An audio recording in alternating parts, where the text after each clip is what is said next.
Vamos conversar agora sobre com o angiologista e cirurgião vascular Márcio Steinbrück. Ele vai falar com a gente sobre a saúde vascular. Será que você cuida da sua saúde vascular? Vamos conversar com ele agora ao vivo aqui no nosso programa. Doutor, seja bem-vindo à nossa tribuna. E olha, eu já vi que você veio trazendo até informações para a gente no seu iPad, veja, é isso? Quando a gente fala um pouquinho sobre circulação, por mais que eu seja eloquente no que eu vou falar, é difícil para o leigo imaginar como é que são as coisas. Então, eu tomei a liberdade de trazer algumas seja sempre bem-vindo. Ilustrações. Inclusive, o doutor, ele tem formação em medicina pela USP, é especialista pela Sociedade Brasileira de Angiologia e Cirurgia Vascular e é integrante do Centro de Pesquisa de Bioengenharia do INCOR. Eu já fiz parte disso. Eu já quero fazer uma pergunta a respeito justamente da questão do nosso coração. Os vasos que circundam, que alimentam o nosso coração, são os que são mais prejudicados de uma maneira geral? Veja bem, se nós considerarmos aqueles vasos que alimentam o coração, também conhecidos como coronárias, sim. Aí são artérias que levam sangue arterial para levar oxigênio e alimento para a musculatura do coração. Esse, sem dúvida nenhuma, é um dos que mais sofrem com o estresse da vida atual e com todo o fato também de alimentações e tudo mais mal feita. É o que mais sofre. Agora, uma questão que acho que as pessoas gostariam muito também que nós comentássemos é com relação à circulação de uma maneira geral. Eu vejo que, inclusive, não sei se é verdade, a circulação é responsável, inclusive, pela temperatura do nosso corpo. Sim. É isso mesmo? Exatamente. A nossa circulação, o próprio nome já diz, é uma circulação, porque ele circula, né? Se eu puder mostrar essa imagem aqui, favor, eu não sei para qual câmera eu vou mostrar. Pode virar ali para a câmera número 2, isso. Ótimo, perfeito. Então, se puder focalizar. Essa aqui é a imagem do corpo humano. O que está em vermelho são as artérias, o que está em azul são as veias. Então, nós temos uma bomba, que é o coração. Esse coração ele bombeia o sangue arterial, que é o sangue rico em oxigênio e alimentos, e ele vai circular na região periférica do organismo. Aquele sangue que foi utilizado e agora está com dejetos e gás carbônico, ele volta por uma, entre aspas, rede de esgoto, que são as veias, e volta para ser oxigenado novamente e recircular. Então, essa aqui, basicamente, é a anatomia da circulação. Agora, para que serve a circulação? A circulação, na verdade, é um meio de transporte de várias substâncias dentro do organismo. Se a gente considerar o sistema nervoso como o sistema telefônico que nós temos dentro da gente, né, que interliga o cérebro e a nossa periferia, nós poderíamos dizer que o sistema circulatório é o nosso correio.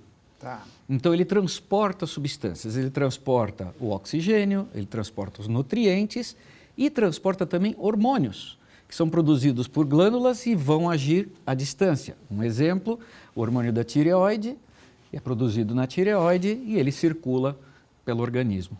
Basicamente, essa é a função da circulação. Doutor, nós falamos aí sobre a importância da questão da circulação, sim, mas nós sabemos que nós temos fatores que nos ajudam a manter esse sistema circulatório funcionando bem. Quais seriam esses fatores? Bom, se nós analisarmos os dois tipos de circulação, né, dividindo as grandes circulações, nós temos a arterial, que é uma circulação de irrigação, e uma circulação venosa, que é de drenagem. Então, uma leva, a outra atrás. Então, se a gente analisar a questão arterial, é muito importante que nós tenhamos artérias limpas, né, sem as placas de colesterol, artérias com calibres bons, ou seja, o que mais vai estimular isso é o exercício físico. Então, o costumeiro, a caminhada, não precisa fazer academia necessariamente, mas ter uma vida não sedentária. Então, esse, vamos dizer, e aí sim entra o fator alimentação também, com diminuição do colesterol, com isso não vai se ter tantas placas, não vai haver obstruções das artérias, porque as obstruções das artérias podem causar problemas à distância. Se for uma coronária, pode dar um infarto do miocárdio, se for uma artéria de perna, pode levar até a pessoa a perder um pé ou uma perna. Já a circulação de drenagem, ela depende exclusivamente da cintura para cima da gravidade, porque aí o sangue venoso ele desce com a gravidade, né, da parte de cima para voltar para o coração. Mas os membros inferiores, aí é que entra o problema. O sangue venoso tem que subir contra a gravidade. E nesse momento existe um sistema de bombeamento feito pela musculatura da barriga da perna. Ou seja, para se manter também uma circulação venosa boa, é importante também o exercício. Agora, uma pessoa que trabalha, por exemplo, muito tempo em pé ou, ao contrário, muito tempo sentada, ela costuma ter problemas de circulação? Sim, ela pode ter problemas de circulação venosa, do retorno venoso, por conta da profissão. Tá. Se eu puder mostrar mais uma imagem, por favor, vocês vão entender. Aqui nós temos uma imagem de uma veia interna da perna, passando por dentro da musculatura da barriga da perna. Tá. Então, como vocês podem observar, dentro das veias existem válvulas. E essa válvula, ela deixa o sangue passar para cima e não deixa descer. Deixa eu ver se eu tenho mais uma imagem. Então, basicamente, é isso que nós temos. O sangue sobe, mas não desce. Ela tem uma espécie de um tampão, é isso? Exatamente. Agora, aqui nós temos uma veia boa, normal e uma doente. Ou seja, o sistema venoso que vem dos membros inferiores depende exclusivamente de um bombeamento, que é feito pela panturrilha, a musculatura da barriga da perna, que também é conhecido como um segundo coração ou coração das pernas, não é? Só que o que acontece, quando a pessoa fica muito tempo sedentária, muito tempo parada, a gravidade vai empurrando esse sangue para baixo, se choca com aquele que quer subir e isso gera uma pressão para os lados que faz com que elas se dilatem.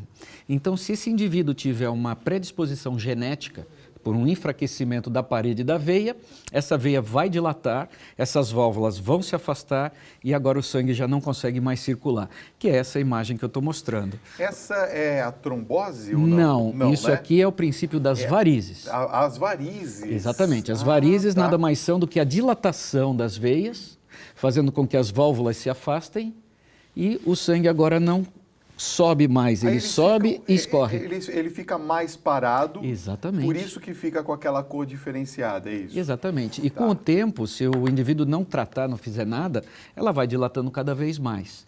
E esse sangue parado dentro da veia, ele pode coagular, né? Tá. Isso aqui é uma imagem de varizes, né? Principalmente quando o indivíduo fica muito tempo parado. Então, nós podemos ver as dilatações, Nossa, são grandes, só que, não? exatamente, essa aqui já são varizes numa fase adiantada. Aliás, tem um amigo meu que ele tem uma gigante assim, mas é uma grande, que vai da perna de ponta a ponta praticamente. Isso é um perigo. É perigosa, É perigo. né? Agora vamos chegar na famosa pergunta. E a trombose, né? O que é a trombose? Isso, a trombose. A trombose nada mais é do que a coagulação do sangue dentro da veia. Eu costumo fazer muita analogia. Se a gente quiser fazer uma coalhada, a gente vai deixar o leite paradinho lá com umas gotinhas de limão e ele vai talhar. Tá. O sangue coagulado é igualzinho uma coalhada, só que ele é vermelho. Tá. Então, imagina uma coalhada dentro de uma veia. Então, você entupiu essa veia. Essa aqui é a imagem de um trombo dentro do vaso. Então, ele obstrui Ele tá o vaso. entupindo, Ele na entope verdade. o vaso. Tá. Só que, além dele entupir o vaso, ele gera uma inflamação local, ou seja, muita dor. Se for um vaso profundo, é o que a gente chama de trombose venosa profunda, ou famosa TVP. Isso faz com que a perna fique muito inchada. E o maior risco disso daqui é um pedacinho dessa coalhada soltar e subir para o pulmão. Aí é a famosa embolia pulmonar. Entendi. Então, veja, uma doença, né? Porque todo mundo imagina que seja só um problema estético, varizes. Ela parece tão inocente, mas no fundo não é. Se ela não for tratada a tempo, ela pode chegar a um ponto em que pode trazer consequências. E uma delas é justamente a trombose. Quer dizer, precisa, quando tem uma telespectadora ou um telespectador que estão nos assistindo agora, tem Sim. varizes, tem que procurar um tratamento, tem que Sem fazer um dúvida tratamento. nenhuma, tem que fazer um tratamento. E veja bem, muitas vezes o indivíduo não sabe que é portador de varizes, porque às vezes elas não dilataram a ponto de ultrapassar a pele. Ah, tá. Então, hoje em dia, com o nosso arsenal de equipamentos, nós já conseguimos detectar, aliás, olha aqui, isso aqui é a imagem de uma trombose. Se puder mostrar, estou tentando Meu Deus, tirar da... É de uma das pernas só, né? Você pode notar que a perna, uma das pernas está mais inchada que a outra. Mostra para a câmera 2. Isso. Ah, Aí, perfeito, ok. desculpe. Agora O sim, programa ó. ao vivo é assim mesmo. É assim mesmo. Aí, quer dizer, essa que está inchada é que está com trombose. Exato, é essa isso? teve uma trombose profunda. Aqui nós temos uma trombose superficial. Uma veia varicosa entupiu e formou esse vermelhão. Esse vermelhão nada mais é do que uma reação inflamatória altamente dolorida. Não é tão maligna quanto essa. Essa pode sim ter o risco de dar uma embolia pulmonar. E a pessoa morre. Pode morrer. Pode morrer. Bom, artistas famosos morreram disso aqui. Morreram de trombose. Tom Jobim é um que morreu de embolia pulmonar. Marcos Paulo também, Marcos Paulo, é verdade. Mais recentemente, né? mais recentemente. Doutor, dá um tempinho, eu vou dar um recadinho. E olha, tem já perguntas chegando para a gente. Você pode perguntar. 11 São Paulo, 95033-6870. Eu vou fazer sua pergunta daqui a pouquinho para o doutor Márcio. Doutor, ó, tem uma pergunta que chegou aqui que eu já selecionei antes de dar o recadinho, que é a respeito das dormências nos pés. A Gertrudes de Salvador que está perguntando se essas dormências têm a ver com problemas de circulação. Não, é uma boa pergunta. Aliás, todo dia eu recebo essa mesma pergunta várias vezes.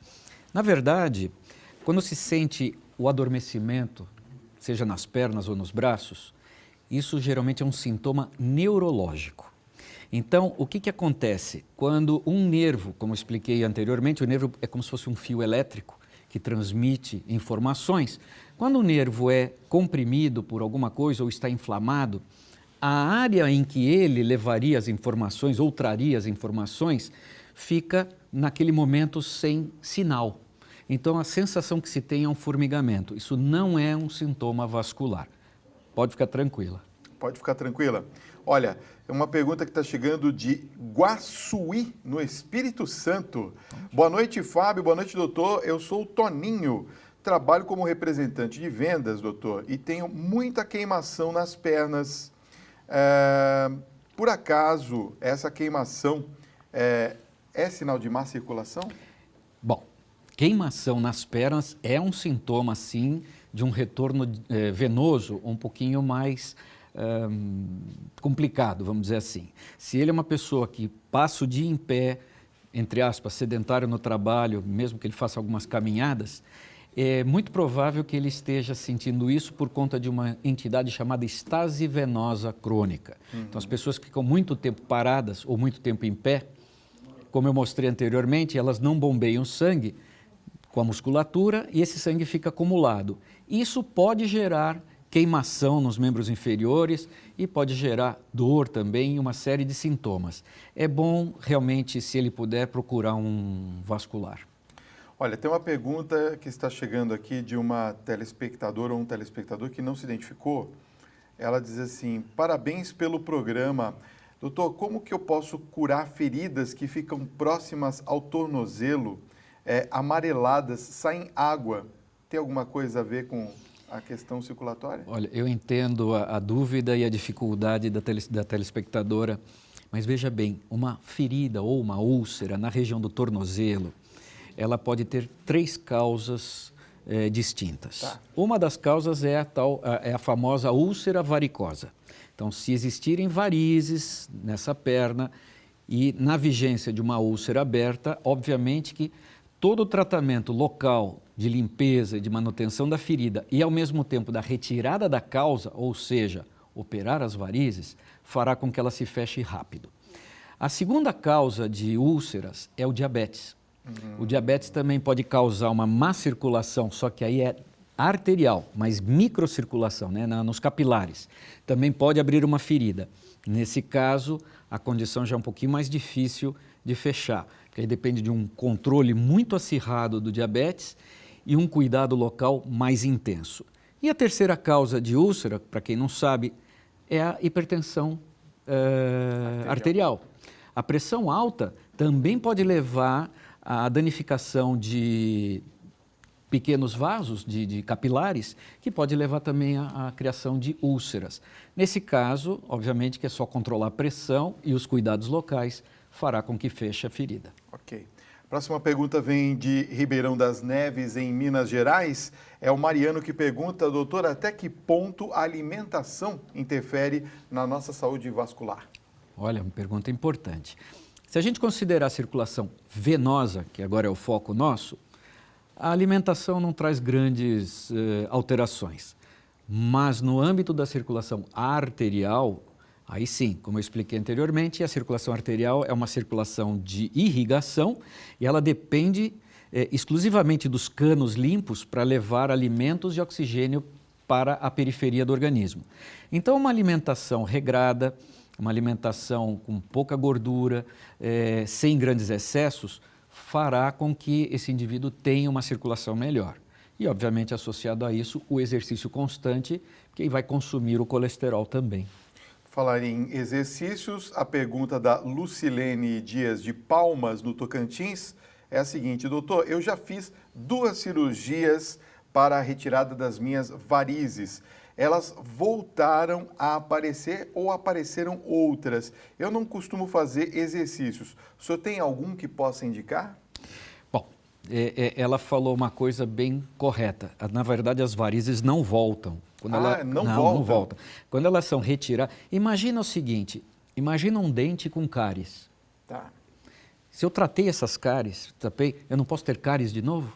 Eu não vou ter no mesmo local, mas eu posso ter na outra parte do dente ou em outro dente. Mesma coisa são as varizes. As varizes eu costumo brincar que são as cáries das veias. Então, uma veia que dilatou, quando é feita a cirurgia, inclusive hoje com as tecnologias modernas, não é feito nenhuma incisão, é tudo por furinho de agulha, é um negócio fantástico, bem artesanal, elas são retiradas, essas veias são retiradas. Então, não tem como voltarem as varizes. O que acontece é o aparecimento de outras. Então, como eu expliquei anteriormente, as veias se dilatam e se transformam em varizes. Se eu já tirei as varizes, são outras veias normais que se dilataram. Seria muito importante, se ela já teve 2 cirurgias e está de novo fazendo novas varizes, seria muito importante que ela seguisse algum conselho médico e fizesse algum exercício. Os melhores exercícios para as pernas são a caminhada, essa é a coisa mais simples e mais democrática. Mas, para quem faz um pouquinho de musculação, o leg press é muito importante, que é ficar empurrando aquele peso.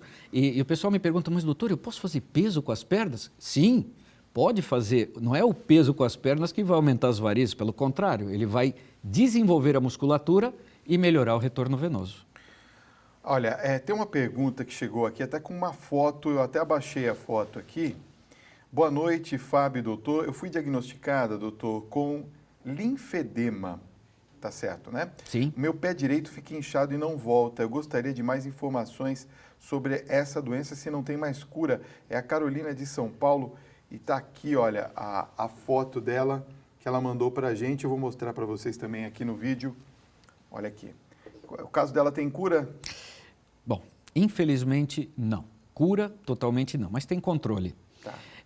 Eu falei da circulação arterial e falei da circulação venosa. Então, quando a artéria leva o sangue para a periferia, ele leva com uma certa pressão, esse sangue ultrapassa os vasos sanguíneos, ele se mescla com as células, isso leva água também, e depois ele tem que voltar pelas veias. Só que no momento em que ele volta para as veias, parte dessa água, por conta da diferença de pressão, parte dessa água fica embaixo da pele, fica no subcutâneo, que a gente chama, no espaço celular. E o que drena esse excesso de água, esse excesso de líquido? É uma terceira circulação que nós temos chamada linfática. Linfática. Tá. Então, a circulação linfática, ela é feita no sentido de trazer esse excesso de água, de líquido, e, ao mesmo tempo, também ela ajuda na parte imunológica, né? Quem nunca ouviu falar em gânglios, né? Gânglio, estou com gânglio inchado. Tá. Na verdade, esses gânglios ou linfonodos são ilhas de anticorpos, né? De células de defesa do organismo, onde passa o vaso linfático e, com isso, há uma filtragem das bactérias. Bom, no caso da telespectadora, Provavelmente o que aconteceu, ou ela tem uma quantidade de vasos linfáticos menor do que ela precisaria, ou ela teve, por alguma inflamação ou por algum problema, um dano em alguns desses vasos. Portanto, ela não consegue drenar o excesso de água. Infelizmente, pelos vasos linfáticos serem microscópicos, dificilmente se consegue tratá-los definitivamente. Mas existe controle. E o controle basicamente é feito com meia elástica, exercícios e remédios do grupo dos flebotônicos, que são remédios que atuam nos vasos linfáticos e nas veias para melhorar a drenagem. Doutor, nossa, que aula, hein? Se não foi uma aula, foi uma belíssima consulta. O tempo é curto para a quantidade de assunto, viu? Mas nós vamos voltar a esse assunto com certeza no programa. Doutor Márcio, muito obrigado pela sua presença. Como a gente sabe, o espaço é curto, mas se alguém tiver alguma dúvida, pode acessar o meu blog, que é o www.livredevarizes, tudo junto, livredevarizes.com.br. O que o telespectador quiser de resposta, é só perguntar que eu respondo. Doutor, muito obrigado pela presença a oportunidade dessa noite.